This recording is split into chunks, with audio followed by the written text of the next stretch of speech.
మీ ఇద్దరికి గిఫ్ట్ ఇచ్చి బండిలో కూర్చోబెట్టి స్టేషన్లో దింపడం జరుగుతుంది. కొంచెం దూరమే, అందుకే వేగంగా వెళదాం. కమాన్.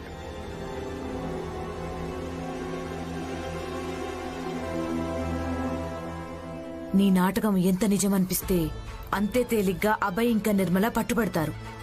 ఇక వెళ్ళు, నాటకం మొదలుపెట్టు, వెళ్ళు.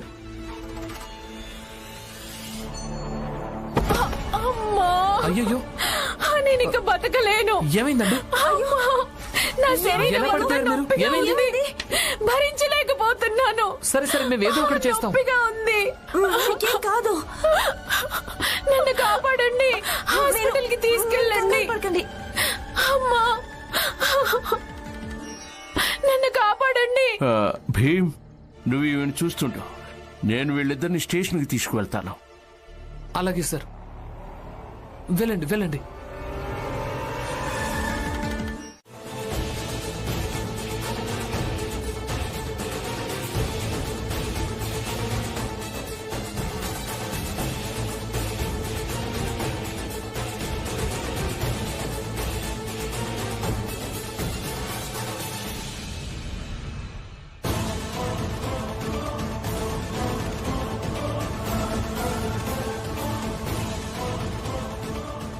మనం వీరులం, మనం వీరులం.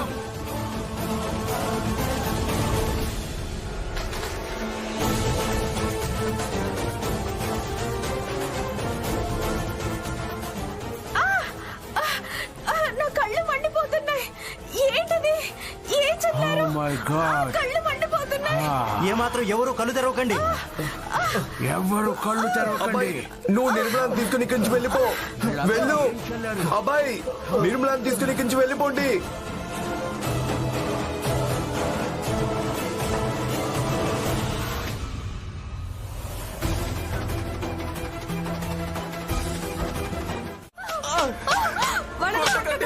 వాళ్ళని వదిలేయండి. నరసం, నేను ఒప్పుకుంటాను తను తప్పు చేసిందని, కానీ నేను ఇదెలా మర్చిపోను. నిర్మల నా కడుపున పుట్టిందని. వద్దు నరోత్తం, నువ్వు నా మీద ఒట్టేశావు నిర్మలని నాకు అప్పగిస్తానని. తనని వదిలేయి, తనని కొట్టద్దు నరోత్తం. ఒట్టు గిట్టు కంటే నీ కూతురు చాలా పెద్ద తప్పు చేసింది. కొట్టండి దాన్ని. వదిలేయండి, వాళ్ళని వదిలేయండి. నిర్మల, నిర్మల. ఆపండి.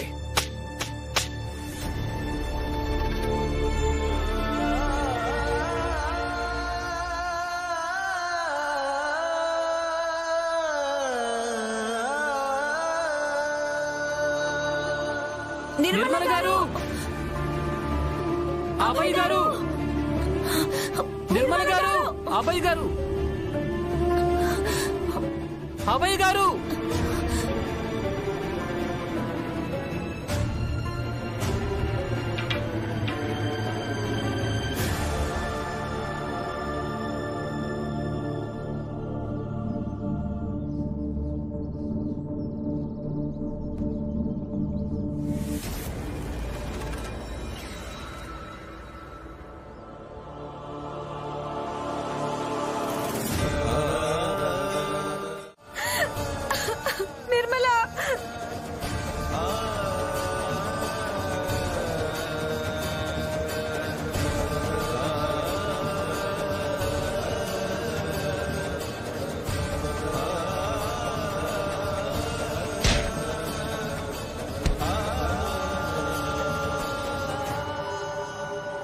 నిర్మల గారు, చూడండి చూడండి, ఇక్కడ ఎవరినైనా చూసారా? ఒక 5-6 వెళ్తున్నారు. అభయ్ గారు, అటువైపు చూద్దాం.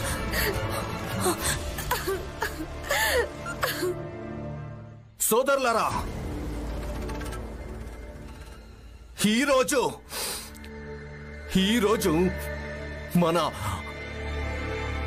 మన సంకల్పం పూర్తయింది. ఈరోజు మన సంఘానికి అంటుకున్న కళంకం తొలగిపోయింది.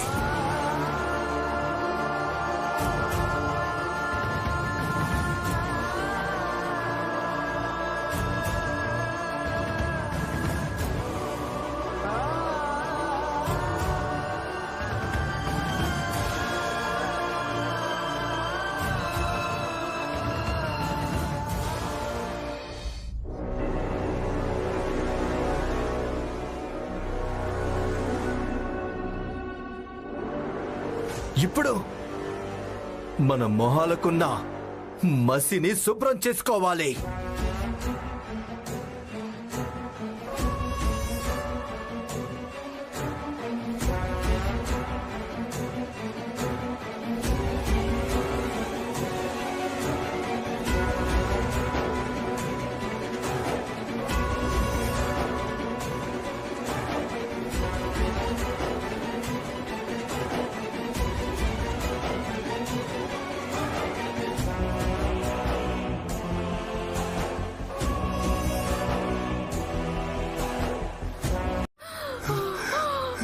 మా దగ్గర అంత సమయం లేదు భీమ్. రమా తల్లి, వెళ్ళడానికి ముందు మీ ఇద్దరికి ఒక్కసారి చివరిసారిగా చూడటం కోసం. లేదు, మీరు అలా చెప్పకండి. మీకే కాదు, మా ఊపిరి తిరిగి వచ్చింది. వాళ్ళు మమ్మల్ని చాలా కొట్టారు.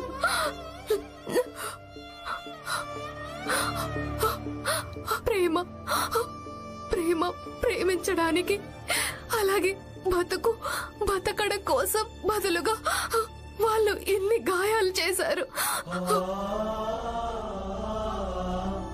అయినా భీమ్, మేము బలహీన పడిపోలేదు. మేము ఓటమిని అంగీకరించలేదు. మా మనసులో కొంచెం కూడా పశ్చాత్తాపం లేదు. మేము ఇలా ఎందుకు చేశామని మాకు చాలా గర్వంగా ఉంది. ఆ గర్వంతోనే ఈ లోకాన్ని వదిలేసి వెళ్తాం.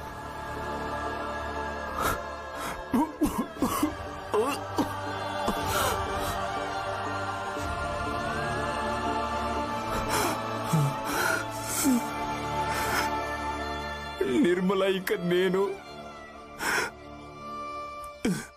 ఒక కొత్త జీవితాన్ని ప్రారంభించాలని నేను కోరుకున్నాను. నిర్మల జీవితంలో మళ్ళీ సంతోషాలు తీసుకురావాలని. కానీ ఓడిపోయాను. నువ్వు చూస్తూ ఉండు, ఈ ప్రపంచం ఖచ్చితంగా మారుతుంది.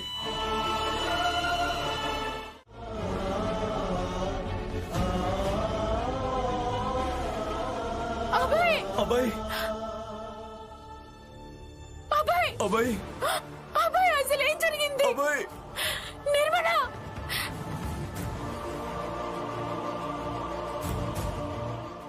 అబ్బాయి,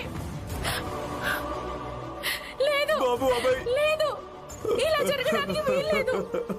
అభయ్,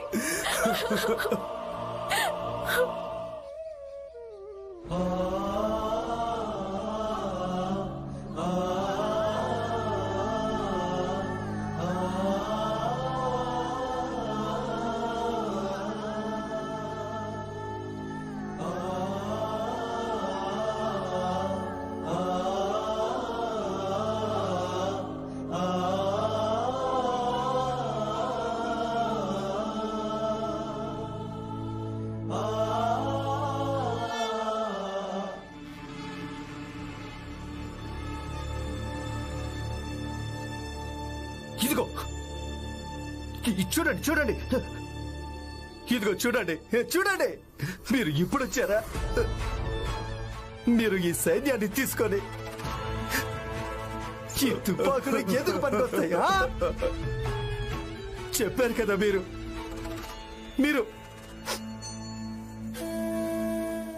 మీరు రక్షణ కల్పిస్తారని.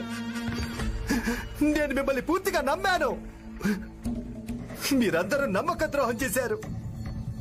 అందరూ కలిసి చంపేశారా? మీరు కల్పించిన రక్షణ ఇదేనా? నరోత్తమ్ జోషి, నువ్వు అతి తెలివి చూపించే ప్రయత్నం చేయొద్దు. మాకు తెలుసు, నీ మనుషులే మొహాన్ని కవర్ చేసుకుని మా మీద అటాక్ చేశారు. అలాగే వీళ్ళిద్దరిని మర్డర్ కూడా చేశారు.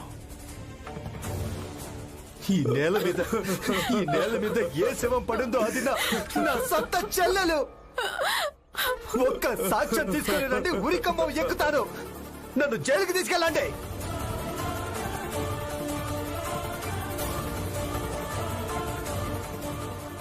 మాకు చాలా బాధగా ఉంది. మీ ఇద్దరు కొడుకులు కూడా స్వర్గస్థులైపోవడం. ఒకవేళ ఏ సమస్యనైనా సరైన సమయంలో పరిష్కరించుకుంటే జనాలు ఇలాంటి ఘాతుకానికి ఎప్పటికీ పాల్పడలేరు. సర్లే, ఇక మీ కొడుకు శవాన్ని తీసుకుని వెళ్ళండి. ఆ ఈశ్వరుడు మీకు దుఃఖంతో పోరాడే శక్తినివ్వాలి.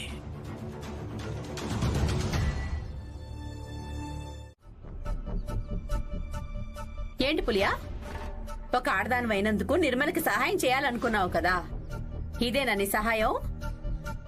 ఇక నువ్వు మహాతల్లి వాళ్ళ పెళ్లి జరుగుతున్నప్పుడు నువ్వు చాంతాడంతో ఉపన్యాసం ఇచ్చావు కదా, ఆడది ఇది చేయాల్సి వస్తుంది, అది చేయాల్సి వస్తుంది, ఎన్నో అనుభవించాల్సి వస్తుంది అని. నువ్వు దీన్ని అనుభవించగలవా? ఇక మీరు దలియా అమ్మ, మీరు ప్రతి క్షణం భీం పక్షానే ఉంటూ ఉంటారు కదా. తను చేసిన ప్రతి తప్పును క్షమించేస్తారు, అవునా? కానీ మీరు ఈ తప్పును క్షమించగలరా? చెప్పండి, నేను అందరినీ అడుగుతున్నాను.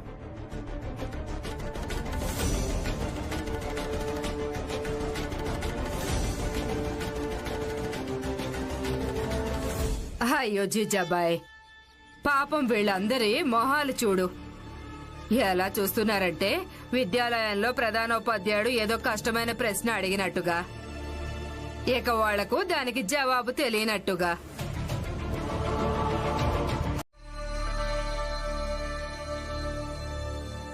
ఈ లెక్క ప్రకారం అయితే వాళ్ళ వివాహానికి ఎవరెవరైతే సహాయం చేశారో వాళ్ళందరూ దోషులే అవుతారు. ఏమంటావు పులియా? అందరికందరూ దోషులే అయ్యారు కదా.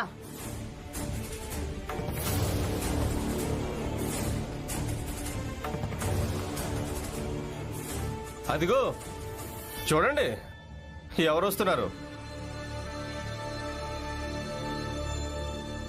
మీరిద్దరూ లోపలికి వెళ్ళిపోండి. వీళ్ళ మాటలు వినాల్సిన అవసరం ఏమీ లేదు. ఆగు భీమ్.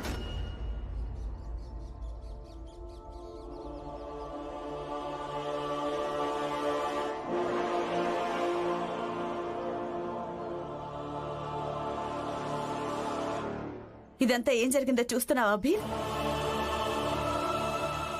ఆ అభయ్ ఇంకా నిర్మల్ గారికి నేను సహాయం చేయడానికి ప్రయత్నం చేశాను. వాళ్ళకి మంచి చేయాలనుకున్నాను, కానీ అపరాధిగా మారిపోయాను. ఇప్పుడు ఏం చేయాలో చెప్పు.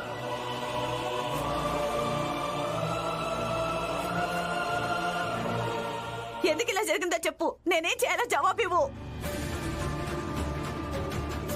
అవును భీమ్, జవాబివ్వు. అవును, జవాబివ్వండి.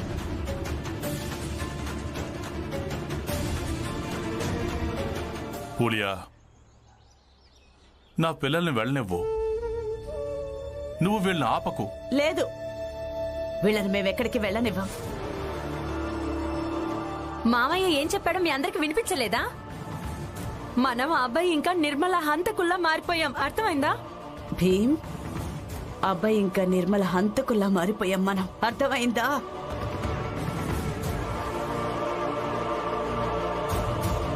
అబ్బాయి ఇంకా నిర్మల హంతకుల్లా మారిపోయాం మనం. పులియా అక్క చెప్పింది నిజమే, మనం హంతకులం అయిపోయాం.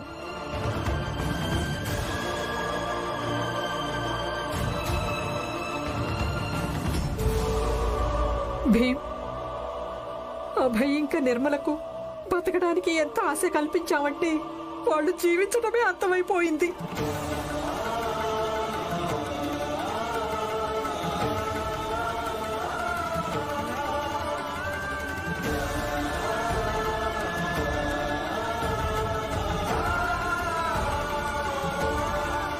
మీరంతా ఏ గొప్ప కార్యం చేశారో అది మర్చిపోయేదే లేదు.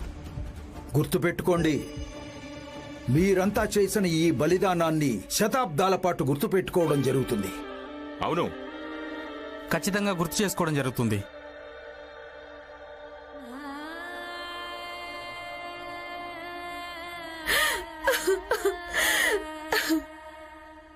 నిర్మల, నా తల్లి, నా వల్ల చాలా పెద్ద తప్పు జరిగింది. పెద్ద తప్పు జరిగింది.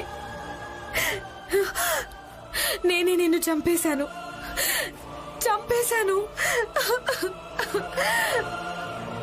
జోషి కుటుంబాన్ని మన సంఘం ఎప్పుడూ కూడా గౌరవ భావంతో పూజిస్తూనే ఉంటుంది. వీళ్ళు మన నమ్మకాల కోసం చాలా పెద్ద బలిదానమే ఇచ్చారు. మీరే ఆలోచించండి. తోడబుట్టిన చెల్లెల్ని, కన్న కూతుర్ని నమ్మకాలని నిలబెట్టుకోవడం కోసం చంపేయడం ఏవైనా చిన్న విషయమా? మీరు గొప్పవాళ్ళు. ప్రచండదేవ్ గారు అలాగే నరోత్తం జోషి గారు ఇద్దరు మాకు ఆదర్శమే. ఇక వీళ్ళిద్దరికీ ఎప్పుడూ జయ జయ ధ్వానాలు చేస్తూనే ఉంటాం. అరే, ఏం చూస్తున్నారు?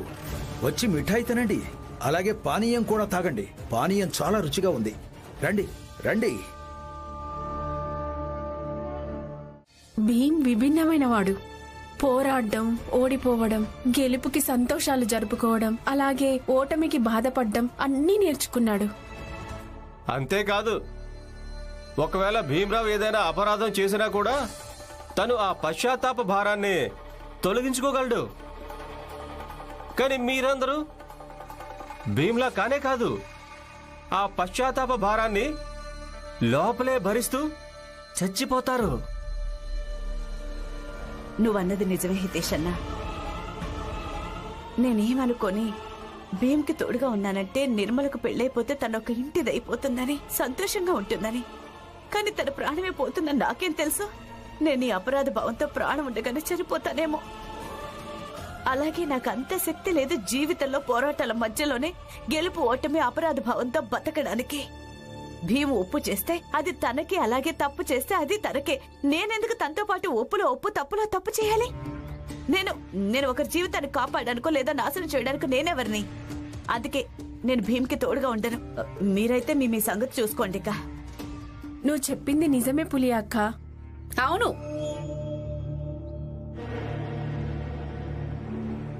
ఇప్పటికైనా అర్థమైంది. కానీ ఇదంతా భీమ్కి చెప్పాల్సి ఉంటుంది కదా. ఇలా మీలో మీరే నిర్ణయించుకొని మనసులో పెట్టుకుంటే తనకెలా తెలిసిపోతుంది? భీమ్కి విషయం చెప్పాల్సి ఉంటుంది. అయితే జిజాబాయ్, నువ్వు ఒక పని చేయి. వీళ్ళందరినీ తీసుకుని భీమ్ దగ్గరికి వెళ్ళు. అప్పుడు వీళ్ళందరూ భీమ్కి చెప్తారు. వెళ్ళు. పద పులియా, ఈ విషయంలో ప్రాతినిధ్యం నువ్వే వహించాల్సి ఉంటుంది. పద. కానీ ఒక్కటే చెప్పగలను, ప్రస్తుతం మనం ధైర్యంగా ఉండడమే మంచిది. కానీ మీ దగ్గర లేని ధైర్యమే కదా.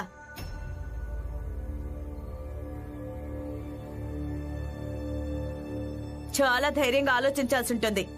ఇప్పుడు ఒక నిర్ణయం తీసుకోవాల్సి ఉంటుంది. ఇప్పుడు మీరిద్దరు ఏం చేస్తారు? ఇంతకు ముందు మీరు ఇతరుల జీవితాల్లో కలుగ చేసుకుని వాళ్ళ జీవితాల్లో ఆపదలో ఎలా పడేస్తున్నారో అలాగే చేస్తూ ఉంటారా? లేక మరో పద్ధతి ఏదైనా ఆలోచిస్తారా? ఇతరుల జీవితాల్లో కలగ చేసుకోవడం మానేసి వాళ్ళ బతుకులను వాళ్ళు బతకనిస్తారా లేదా?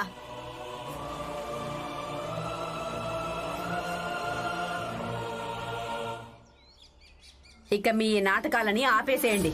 మీ శరీరంలో మరీ అంత రక్తమే లేదు ఇతరుల రక్తం కారేలా చేసి దానికి బాధను వ్యక్తం చేయడానికి. అయినా భీమ్, ఇప్పుడు నువ్వు బాధపడి ఏం లాభం? ఎందుకంటే ఇప్పుడు అభయ్ గాని నిర్మల గాని తిరిగొచ్చేది లేదు కదా. భీమ్,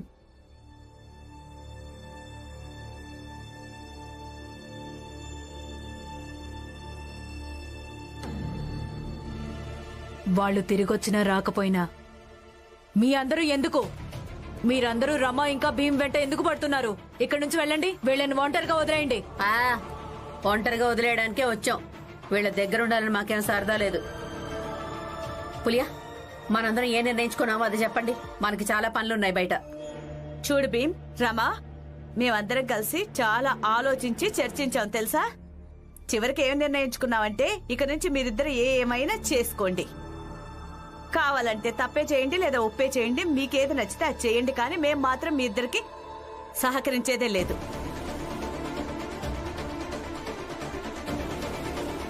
పద జీజాబాయ్.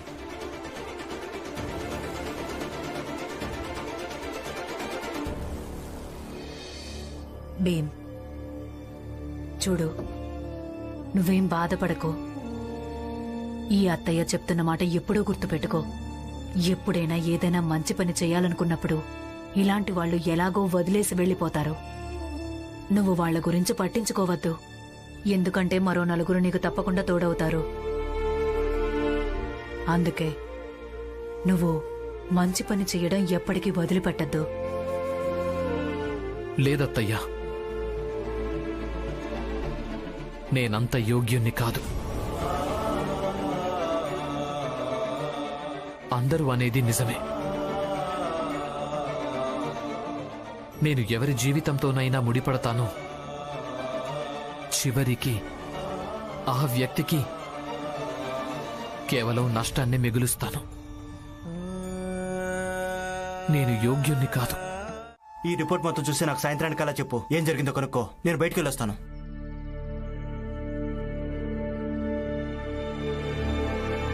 సార్ మీరిక్కడ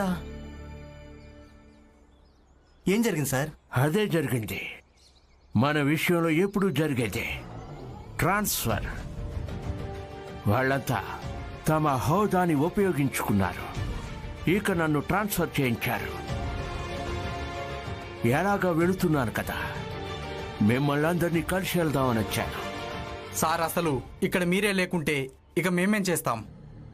చిన్న ఆశ కలిగింది, కానీ ఇప్పుడు ఆశ కూడా అడియాశ అయిపోయింది. No no no no no no, మీరు మీ ఆశను ఎప్పుడు వదిలేయద్దు. ఎలా అంటే భీమరావు వదిలేయినట్టుగా ఆలోచించండి. నేను 4 రోజుల దాకా ఈ శక్తివంతులను ఎదుర్కోలేకపోయాను. ఇక ఓడిపోయి యుద్ధాన్ని వదిలేశాను. కానీ ఈ భీమరావు ఒక్కడే ఎలా పోరాడతాడో ఆలోచించండి. ఈ శక్తివంతులతోనే, ఆశతోనే పోరాడుతాడు కదా. తానెప్పుడు ఆశ వదులుకోలేదు. అందుకే చెప్తున్నాను, మీరు కూడా ఆశ వదులుకోకండి. He is really a brave boy. అవును, సాహసవంతుడే. కానీ ఆయన్ని మొదటిసారి ఇంతలా కుంగిపోవడం, అలాగే బలహీనపడడం చూస్తున్నాను. ఆయన ఇలా బాధగా ఉండడం నేను చూడలేకపోతున్నాను. నేను అసలు చూడలేకపోతున్నాను.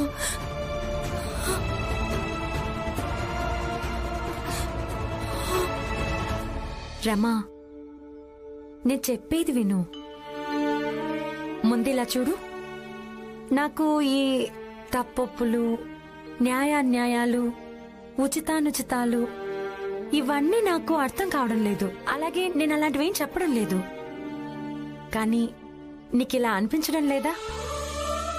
ఇక భీమ్రావ్ ఇవన్నీ గొడవలకు దూరంగా ఉండటం మంచిదని? ఇక ఎవరైనా వ్యక్తిని ఏదైనా దారిలోంచి తప్పించడానికి అన్నిటికంటే మంచి సమయం ఎప్పుడవుతుందంటే తను బలహీనమైనప్పుడే.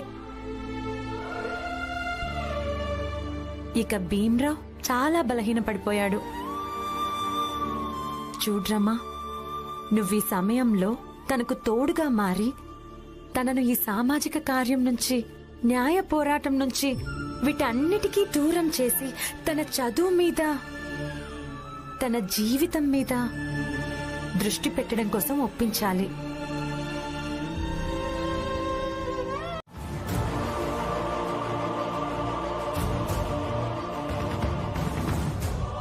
సాహెబ్, ఆ కారణంగా మమ్మల్ని రెచ్చగొట్టకండి. ఇది వాళ్ళ సమస్య, వాళ్ళ విషయం. ఇందులో జాతికేం సంబంధం? సార్ చెప్పింది నిజమే.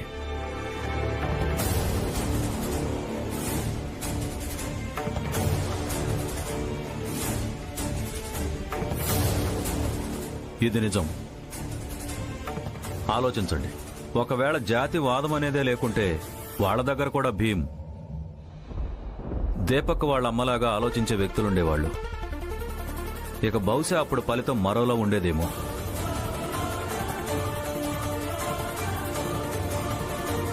జాతి మొత్తం ఒకటే అయిపోతే అప్పుడు అంతరాలు పూర్తిగా తగ్గిపోతాయి. ఇక ఎక్కడ అంతరాలుండవో అప్పుడే సమాజం వేరువేరు దృక్కోణాల్లో ఆలోచించగలదు.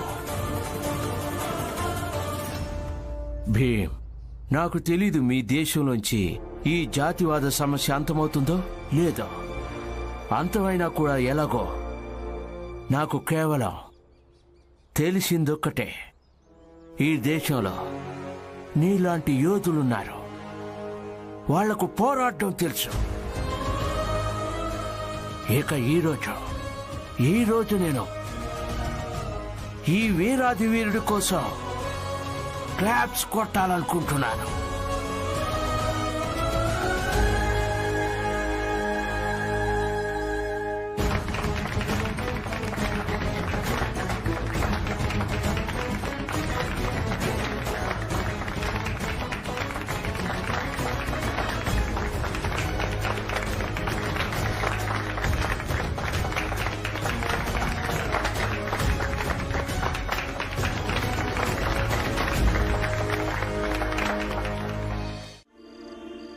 దీపక్, వచ్చి భోజనం చెయ్యి.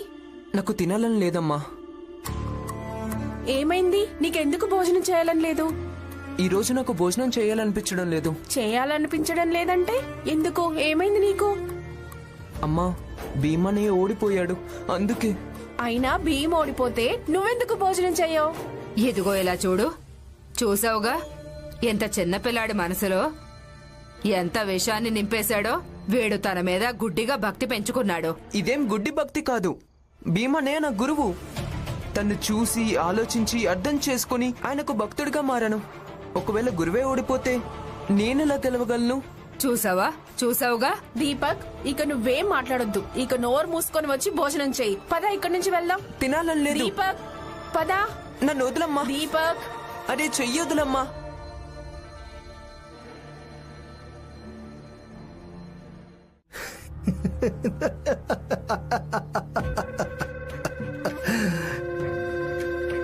ఇన్నాళ్లకు నువ్వు నాకు శుభవార్త వినిపించావు హితేష్. ఇప్పుడు ఆ భీమరావు దారిలోకి వచ్చాడన్నమాట. ఇప్పుడు ఆ భీమరావు ఎవ్వరి విషయాల్లోనూ తల దూర్చలేడు, ఒకరి వ్యవహారాల్లో ఉపన్యాసాలు ఇవ్వలేడు.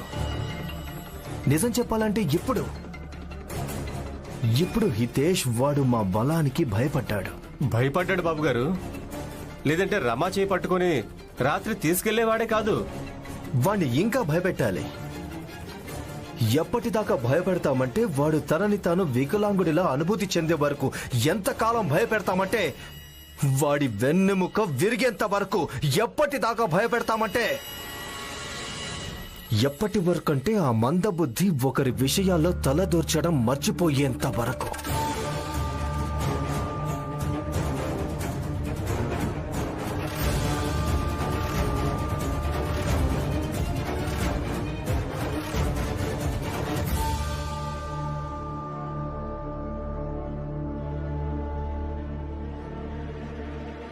హితేష్, ఒక పని చేయి. ఏంటిది బాబు? ఇంటికెళ్ళు, అలాగే అక్కడున్న అందరినీ ఇక్కడికి తీసుకునిరా. వాళ్ళందరికీ ఇక్కడ పనుందని వాళ్ళకి చెప్పు. ఇక బయట కూలి పని చేస్తే వాళ్లకు ఎంత డబ్బు ఇస్తారో దానికి 4 రెట్లు డబ్బు ఇక్కడ ఎక్కువ ఇస్తానని. 4 రెట్ల బాబు గారు? నేను ఇప్పుడే వెళ్తాను, వెళ్ళి అందరినీ పిలుచుకొని వస్తాను. వస్తాను బాబు గారు. ఇలా ఉండాలి. అమ్మా నాన్న ఎక్కడికి వెళ్తున్నారు? నువ్వు చూస్తున్నావు కదా నరోత్తం, నిర్మల చనిపోయినప్పటి నుంచి మీ అమ్మ ఏడుస్తూనే ఉందిలా. అందుకే నేనేమనుకుంటున్నానంటే తనను తీర్థయాత్రలకు తీసుకెళ్లాలని. బహుశా అక్కడ దీనికి మనశ్శాంతి దొరకొచ్చు, అప్పుడైనా మామూలు మనిషి అవుతుందేమో. నాన్న, నేను సామాన్లు పెట్టిస్తాను. చూడు, బండ్లో నేను ముందే సామాన్లు పెట్టించాను. ఇక మేం బయలుదేరుతాం. అమ్మా, ఇంత సవితి తల్లి ప్రవర్తన. మీకు కూడా ఈ విషయం తెలుసు, నిర్మల చావుకి బాధ్యులు స్వయంగా నిర్మలే అని. సర్లే, మీరిద్దరు వెళ్లాలని నిర్ణయించుకున్నప్పుడు వెళ్ళండి. కానీ అమ్మా, ఇది గుర్తుపెట్టుకోండి, మీకొక ఆజ్ఞల్ని పంపించే కొడుకు కూడా ఉన్నాడని.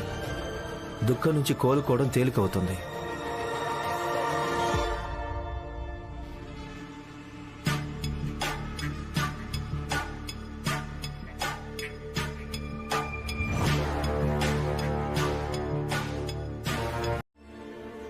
నేను కాలేజ్కి వెళ్తున్నాను. అక్కడి నుంచి లాయర్ గారి ఆఫీసు కూడా వెళ్తాను. బహుశా సాయంత్రం రావటం ఆలస్యం కావచ్చు. వస్తాను. ఆగు భీమరావు.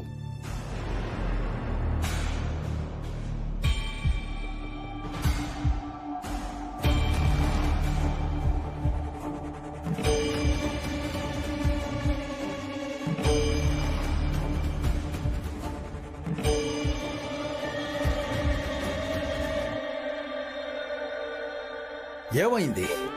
కొంచెం ఆందోళనగా కనిపిస్తున్నావు. నాకెందుకో నువ్వేదో ఆలోచిస్తున్నావు అనిపిస్తోంది, కానీ ఆలోచించలేకపోతున్నావని.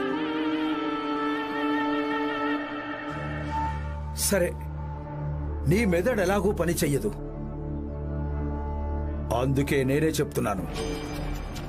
నరోత్తం జోషి ఇంట్లో మీ బస్తీ వాళ్ళందరూ పనిచేస్తూ ఉంటారు కదా. అక్కడ కేవలం పనిచేయడమే కాదు, నిజానికి వాళ్ళు నీ సిద్ధాంతాలన్నిటినీ మంట కలిపేస్తారు భీమరావు.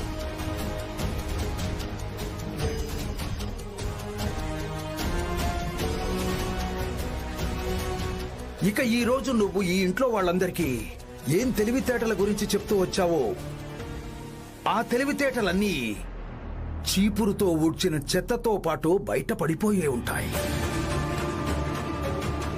ఇక ఈ తెలివితేటలన్నీ బయటికి పోయిన తర్వాత ఇక ఏం మిగులుతుందో తెలుసా భీమరావు? మిగిలేది నీ జాతి స్థోమత, అలాగే దాని నరకపు క్షణాలు.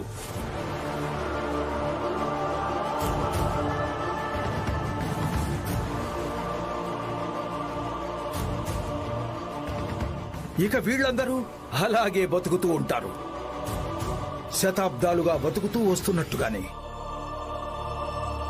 జంతువులలాగా. ఏం ప్రయోజనం చెప్పు? నువ్విచ్చిన ఉపన్యాసాల వల్ల, చదువుకుని అన్నిటినీ మార్చేస్తానని చెప్పిన మాటల వల్ల, ఇక అన్నిటికంటే ముఖ్యమైన విషయం, మనం ఒకటే అన్న నినాదాల వల్ల.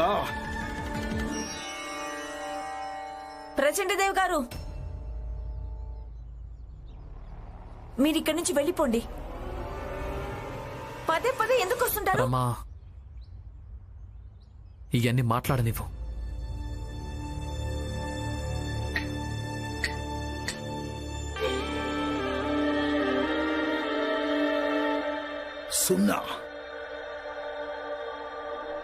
సున్నాకు అర్థం ఏమిటో నీకు తెలుసు కదా.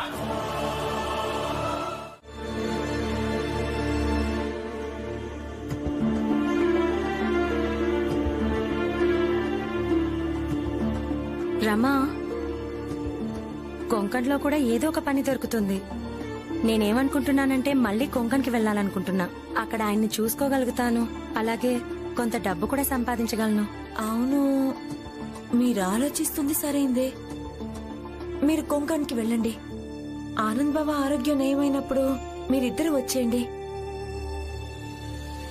అవునవును, ఈ ఇల్లు ఎలాగో ఆశ్రమమే కదా. ఎవరి మనసుకు ఎప్పుడు ఏమనిపిస్తే వాళ్ళు వెళ్ళొచ్చు, ఎవరి మనసుకు రావాలనిపిస్తే అప్పుడు రావచ్చు. చూడండి, నేనలా ఎప్పుడన్నాను? మీరేదేదో మాట్లాడకండి.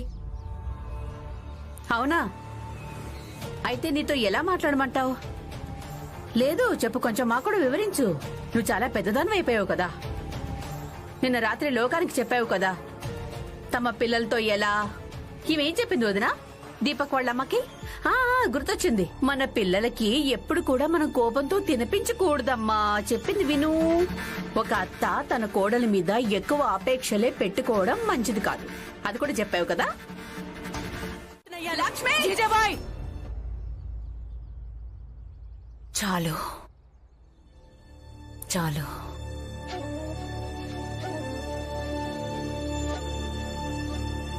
లక్ష్మి, శాంతించు.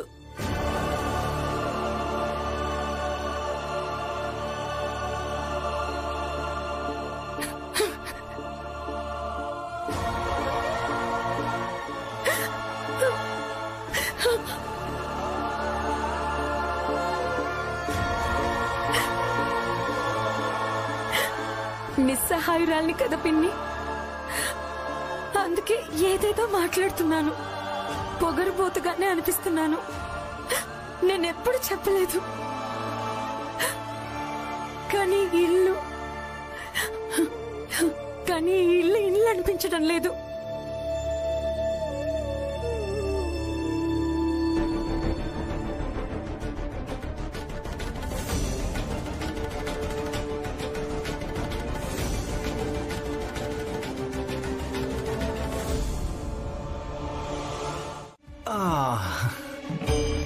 అన్నట్టు బాలా కూడా అక్కడ అంటున్నాడు, వాడికి ఏదైనా మార్గం గనక దొరికితే వాడు కూడా ఇక్కడి నుంచి వెళ్ళిపోతాడు.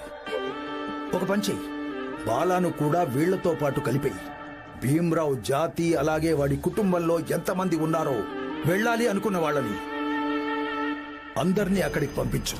ఎలాగో భీమ్రావు ఇప్పుడు వాళ్ల విషయాల్లో అస్సలు తలదూర్చలేడు. వీళ్లంతా అక్కడికి వెళ్ళని, చావని, బతకని, ఏమైనా అయిపోని. ఇక దీనివల్ల కలిగే ప్రయోజనం ఏంటో తెలుసా? వీళ్లంతా లేకపోవడం వల్ల భీమ్రావుకున్న బలం తగ్గిపోతుంది. మీరన్నది నిజమే ప్రచండదేవ్ గారు. అసలు భీమ్ను నాయకుడు అనుకునే వాళ్లే లేకుంటే ఇక భీమ్రావ్ ఎవరికి నాయకుడు? కానీ ఈ పని మొత్తాన్ని మనం ప్రణాళికబద్ధంగా చేయాల్సి ఉంటుంది.